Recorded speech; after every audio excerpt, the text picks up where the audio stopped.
मोदी भारताबाहेर देशाची प्रतिष्ठा जपत आहेत, त्यावर राजकीय आरोप करायचे नसतात. शरद पवारांकडून पंतप्रधानांची पाठराखण.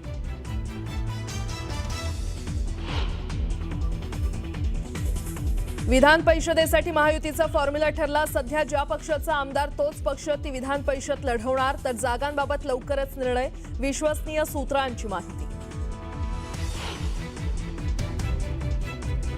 रायगडच्या विधान परिषदेच्या जागेवर शिवसेनेचा दावा. स्थानिक स्वराज्य संस्थेत शिवसेनेचे जास्त सदस्य असल्यानं सेना आग्रही. उमेदवारांच्या बाबत शिवसेनेकडून चाचपणी सुरू. सूत्रांची माहिती.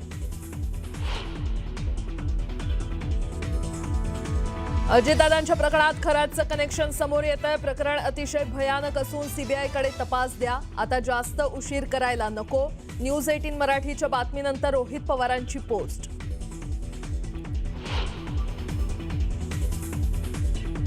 नीट पेपरफुटी प्रकरणात लातूर शहरातील काही डॉक्टर सीबीआयच्या रडारवर. शहरातील औसा रोडवरील एका बालरोग तज्ज्ञाची सीबीआयकडून चौकशी सुरू.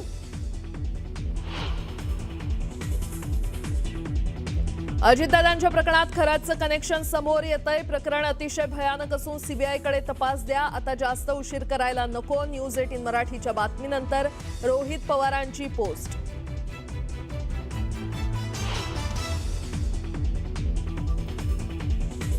आणि औषध विक्रेता संघटनांकडून बंदची हाक. सर्वच औषध विक्रेते आंदोलनात होणार सहभागी. ऑनलाईन औषध विक्रीवर बंदी घालण्याची मागणी.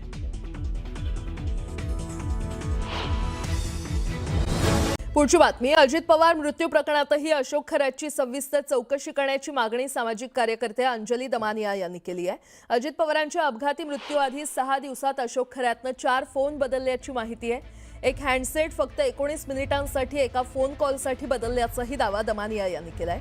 तर खरातनं फोन हा सर्व्हिलन्सवर असल्याच्या भीतीनं हँडसेट बदलले असण्याची शक्यता दमानिया यांनी वर्तवली आहे.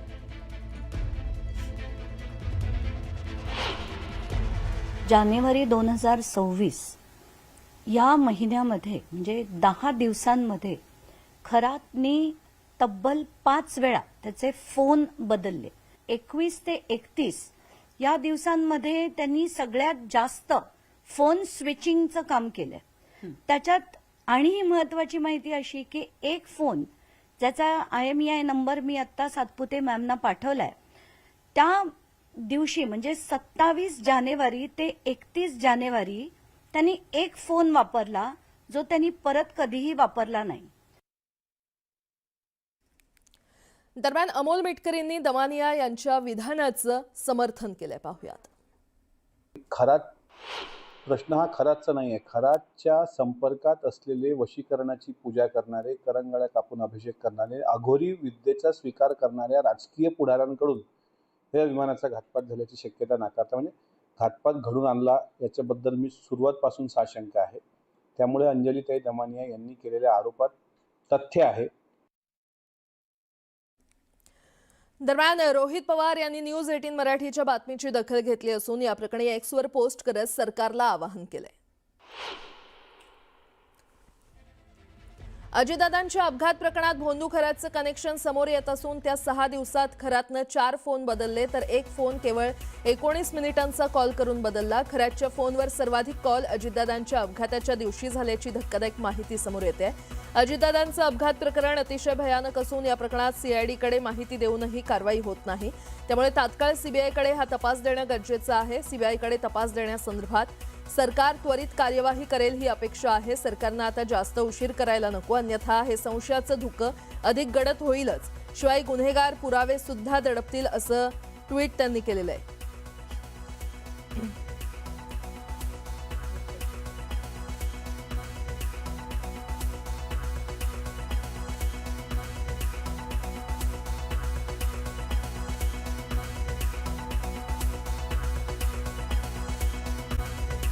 पुढची बातमी पाहूया. सीबीआयच्या टीमनं पुन्हा लातूरच्या आरसीसी क्लासमध्ये जाऊन तपास केला. विशेष म्हणजे शिवराज मोटेगावकरच्या मुलीचीही सीबीआयकडून चौकशी करण्यात आली. सूत्रांच्या माहितीनुसार मोटेगावकरच्या मुलानंही यंदा नीटची परीक्षा दिली होती आणि त्यामुळे त्याच्या वडिलांनी त्याला फोडलेला नीटचा पेपर दिला होता का, या बाजूने सीबीआयकडून तपास केला जात असल्याची माहिती मिळते. शिवराज मोटेगावकर अटक प्रकरणात एक चर्चा अशीही आहे की मुलाला 12वी नंतर नीट परीक्षेत पास करण्यासाठीच त्यानं पेपर फोडला होता. एवढंच नाही तर नांदेडमधील आरसीसीच्या ब्रँचचा व्यवस्थापक विवेक पाटीललाही त्याच्या मुलासाठी प्रश्नपत्रिका फॉरवर्ड केल्याचं बोललं जातंय.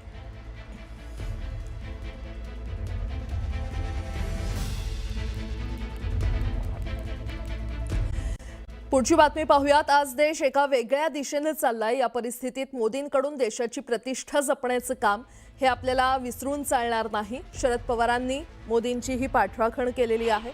मुंबई मराठी पत्रकार संघात Laxmanrao Gutte rural development foundation यांच्या वतीनं राष्ट्रवादी काँग्रेसचे आजी माजी पदाधिकारी यांचा कृतज्ञता आणि स्नेह मेळावा आयोजित करण्यात आला होता. यावेळी ते बोलत होते. आज देश एका वेगळ्या दिशेने चालला. नरेंद्र मोदी देशाचे प्रधानमंत्री आहेत. काही राजकीय विचाराच्या संबंधी आणखी त्यांची भूमिका ही वेगळी असू शकते, पण आज भारताच्या बाहेर देशाची प्रतिष्ठा जपण्याचं काम मोदी करतात ही गोष्ट आपल्याला दिसून चालणार नाही. तिथं देशाची प्रतिष्ठा जिथे येते तिथं राजकीय मंत्री हे करायचे नाही.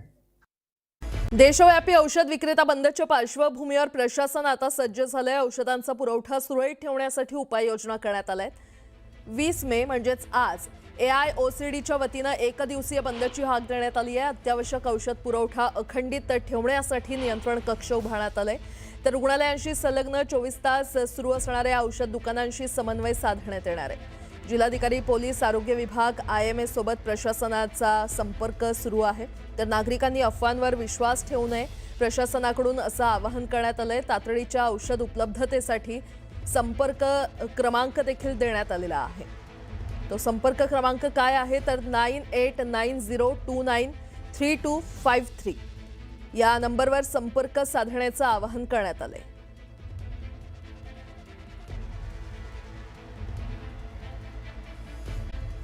सुरुवातीला एक अतिशय मोठी बातमी. राज्यासह संपूर्ण देशात आज औषध विक्रेत्यांनी एकदिवसीय बंद पुकारलाय.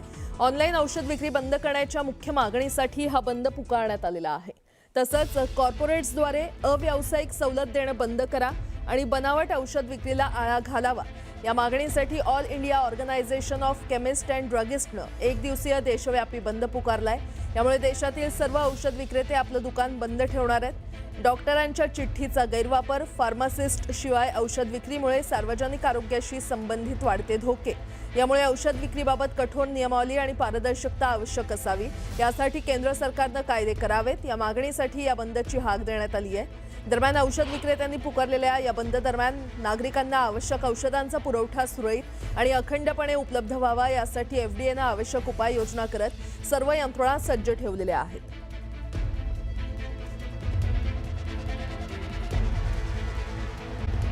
एसीबीनं मोठी कारवाई करत तलाठीत संतोष राणेला 25,000 रुपयांची लाच घेताना रंगेहात अटक केली आहे. सातबाऱ्यावर नोंद लावण्यासाठी ही लाच मागितल्याचा आरोप करण्यात आलाय. संतोष राणे हा माजी आमदार रवींद्र धंगेकर यांचा भाचा असल्यानं राजकीय वर्तुळात चर्चांना उधाण आलंय. पुण्यातील स्थानिक स्वराज्य संस्थेच्या विधान परिषद निवडणुकीची जागा राष्ट्रवादीला मिळावी यासाठी सुनेत्र पवार आग्रही आहेत. स्थानिक स्वराज्य संस्थांची सदस्य संख्या सर्वाधिक असल्यानं त्यांनी ही मागणी केली आहे. राष्ट्रवादीच्या राष्ट्रीय कार्यकारिणीमध्ये काही नवीन नावं समाविष्ट करण्यात येणार आहे. सोमवारी सूरज चव्हाण यांनी या संबंधातले संकेत दिले होते. दरम्यान समीर भुजबळ, अनिल पाटील आणि संजय बनसोडेंना नव्या राष्ट्रीय कार्यकारिणीत स्थान मिळणार असल्याची माहिती सूत्रांकडून देण्यात आली आहे. प्रशांत किशोर हे राष्ट्रवादी काँग्रेस पक्ष आणि पवार कुटुंबासोबत पुन्हा काम करणार असल्याच्या चर्चांवर अखेर पार्थ पवार यांनी पडदा टाकला. प्रशांत किशोर आणि आपल्या कुटुंबाचे जुने कौटुंबिक संबंध असल्याचं स्पष्ट करत पार्थ पवार यांनी या सर्व चर्चा निव्वळ तर्कवितर्क असल्याचं म्हटलं.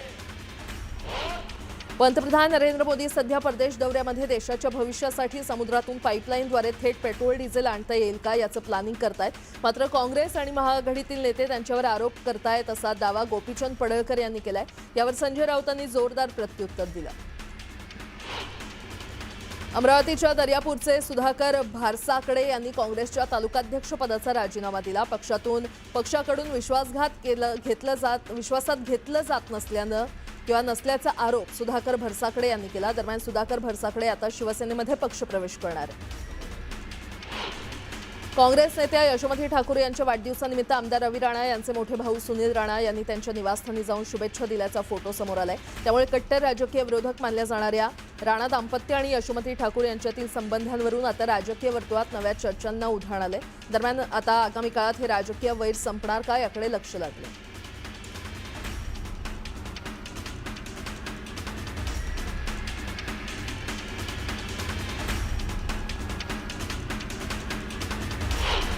शक्तीपीठ महामार्ग विरोधात शेतकरी आक्रमक झाले. मेळावा घेऊन सतेज पाटील आणि राजू शेट्टी यांनी आंदोलनाचं रणशिंग फुंकले. येत्या 9 जून रोजी कोल्हापूरच्या जिल्हाधिकारी कार्यालयावर शेतकरी भव्य मोर्चा काढण्यात येणार आहे. या आंदोलनामधून सरकारला झुकवू अन्यथा संघर्ष अटळ असल्याचा इशारा शेतकऱ्यांकडून देण्यात आला. कोल्हापूरच्या शक्तीपीठ विरोधी मेळाव्यात स्वाभिमानी शेतकरी संघटनेचे नेते राजू शेट्टी यांनी सरकारवर गंभीर आरोप करत जोरदार निशाणा साधला. मंत्री जयकुमार यांच्या पंचतारांकित हॉटेलसाठी शक्तीपीठ महामार्गाची अलाइनमेंट बदलल्याचा आरोप त्यांनी केला. पंतप्रधान नरेंद्र मोदी यांच्या इंधन बचतीच्या आवाहनानंतर मंगळवेढा पंचायत समितीच्या सभापती दीपाली यांनी एसटीनं प्रवास करण्याचा निर्णय घेतला. पाटकळ ते मंगळवेढा दररोज एसटीनं बसनं प्रवास करत त्या पंचायत समितीच्या कामकाजासाठी येत आहेत. शासकीय वाहनाऐवजी एसटी प्रवासातून त्यांनी इंधन बचतीचा संदेश दिला. आरसीसी क्लासचे संचालक शिवराज मोटेगावकर यांच्या 12वीत शिक्षण घेणाऱ्या आणि यंदा नीट परीक्षा दिलेल्या अल्पवयीन मुलाचाही सीबीआयनं कसून चौकशी केलेली आहे. सीबीआयच्या पथकाने लातूरमधील आरसीसी क्लासमध्ये विविध कागदपत्र आणि संगणकीय साहित्याची तपासणी केली. विदर्भात 3 नीट परीक्षार्थींची सीबीआयनं झाडाझडती घेतली आहे. नागपूरच्या 2 आणि ब्रह्मपुरीतील एका विद्यार्थिनीच्या घरी सीबीआयकडून सर्च ऑपरेशन राबवण्यात आलं. सीबीआयच्या दिल्लीच्या पथकानं नागपूर टीमसोबत 3ही परीक्षार्थींच्या घरी झाडाझडती घेतली. लातूरच्या शिक्षण नगरीला हादरवणाऱ्या अविनाश चव्हाण हत्याकांडाची पुन्हा चर्चा सुरू झाली आहे. लातूरमधील स्टेप बाय स्टेप क्लासेसचे मालक अविनाश चव्हाण हत्या प्रकरणातील नंबर 1चा आरोपी शिवराज मोटेगावकर असल्याचा आरोप राष्ट्रवादी शरदचंद्र पवार पक्षाचे प्रवक्ते शिवराज बांगर यांनी केला. रत्नागिरी जिल्ह्यातील दापोली तालुक्यातील हणे येथील कथित सीआरझेड उल्लंघन प्रकरण आता चांगलेच तापलंय. स्थानिक सामाजिक कार्यकर्ते प्रसाद कर्वे यांनी थेट आमदार अशोक पाटील यांच्या रिसॉर्टवर बेकायदेशीर बांधकामाचा आरोप केला आहे. या रिसॉर्टवर तात्काळ कारवाई करण्याची मागणी त्यांनी प्रशासनाकडे केली आहे. उल्हासनगरमध्ये एका मुस्लिम तरुणानं आपले विजय असे खोटे नाव सांगून एका हिंदू तरुणीच्या प्रेमाच्या जाळ्यात तिला ओढलं आणि तिच्याशी विवाह केला. विवाह केल्यानंतर तिला मुस्लिम रीतिरिवाजाप्रमाणे बुरखा आणि हिजाब परिधान करण्याची सक्ती केली. इतकंच नाही तर तिला बळजबरीनं गोमांस खाऊ घालण्याचा प्रयत्न केला आणि हिंदू देवी देवतांना देखील शिवीगाळ केली असा गंभीर आरोप पीडित तरुणीनं केलाय. बीड जिल्ह्यातील 241 कोटींच्या भूसंपादन मावेजा घोटाळा प्रकरणात अटकेत असलेले माजी जिल्हाधिकारी अविनाश पाठक यांनी जामिनासाठी न्यायालयामध्ये अर्ज दाखल केला. विशेष तपास पथकानं अटक केल्यानंतर 7 दिवसांची पोलीस कोठडी पूर्ण झाल्यावर पाठक यांची न्यायालयीन कोठडीमध्ये रवानगी करण्यात आली होती.